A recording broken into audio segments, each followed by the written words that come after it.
আজ ময়মনসিংহ সফরে যাচ্ছেন প্রধানমন্ত্রী তারেক রহমান। উদ্বোধন করবেন জাতীয় কবি কাজী নজরুল ইসলামের ১২৭তম জন্মজয়ন্তীর জাতীয় অনুষ্ঠান। ধরার খাল পুনঃখনন সহ নানা কর্মসূচি। প্রধানমন্ত্রীর ময়মনসিংহ সফরের সর্বশেষ প্রস্তুতি জানাতে সরাসরি চলে যাচ্ছি সহকর্মী ইমরান হাসান রাব্বির কাছে। রাব্বি, প্রধানমন্ত্রীর আগমনকে ঘিরে প্রস্তুতি কেমন দেখছেন জানাবেন। সুনন্দা, ময়মনসিংহের আসলে ত্রিশালে একেবারেই যদি বলি একটি উৎসবের আমেজ, উৎসবের নগরী এখন এই মুহূর্তে ত্রিশাল। একে কাজী নজরুল ইসলামের জন্মজয়ন্তী আর একই সাথে আজকে প্রধানমন্ত্রীর আগমন ঘিরে আসলে সবার মাঝেই সাজ রব। আমরা রয়েছি এখন এই মুহূর্তে ময়মনসিংহের ত্রিশাল উপজেলার কানহর এলাকাতে। এখানে ধরার খাল পারে আমরা রয়েছি। এই ধরার খালেই মূলত পুনঃখনন কাজের শুভ উদ্বোধন করবেন প্রধানমন্ত্রী তারেক রহমান।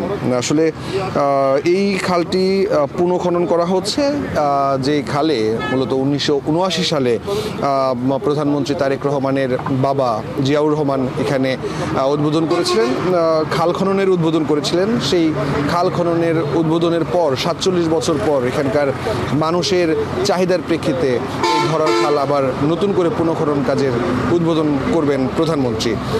প্রথমে তিনি আজকে এই সফরে প্রথমে এখানে পুনঃখনন কাজের উদ্বোধন করবেন এবং তারপর এখান থেকে দুপুরে ১২৭তম কাজী নজরুল ইসলামের ১২৭তম জন্মজয়ন্তীর উদ্বোধন করবেন নজরুল একাডেমি প্রাঙ্গণে এবং বিকেলে ময়মনসিংহ জেলার যে সাংগঠনিক সভা রয়েছে সেই সাংগঠনিক সভায় যোগ দিবেন এবং সেখানে নেতাকর্মীদের দিক নির্দেশনামূলক বক্তব্য দিবেন বলেও আমরা জানতে পেরেছি।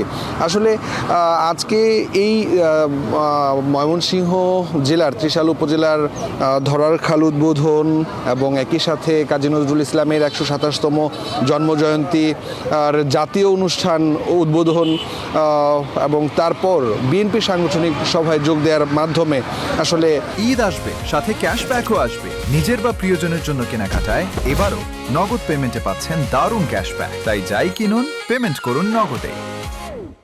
স্থানীয়দের মাঝে তারেক রহমান তার নিজের দিক নির্দেশনামূলক বক্তব্য দেবেন এবং একই সাথে স্থানীয় মানুষের সাথে মত বিনিময় করবেন, আমরা এই তথ্য পেয়েছি। এখন পর্যন্ত আসলে সকল ধরনের প্রস্তুতি সম্পন্ন হয়েছে। কিছুক্ষণ পর আসলে এখানে বিএনপির নেতাকর্মীরা আসা শুরু করবেন। আমরা দেখেছি প্রথমে যেহেতু এখানে আসা হবে নজরুল একাডেমির মঞ্চের চাইতেও আসলে এখানে স্থানীয় নেতাকর্মীরা আসতে শুরু করেছেন। আসলে তাদের কাছ থেকে আমরা কথা শুনেছি, সবাই বলছেন যে নির্বাচনে জয়ী হবার পর প্রথম যেই আসলে জাতীয় সফর, সরকারি সফর, এই সফর ঘিরে নেতাকর্মীদের মাঝেও কিন্তু বেশ উচ্ছ্বাস আমরা দেখতে পেয়েছি। এই ছিল সুনন্দা আমার কাছে ময়মনসিংহের ত্রিশাল কানহর ধরার খাল থেকে সবশেষ খবর। রাব্বি, ধন্যবাদ আপনাকে।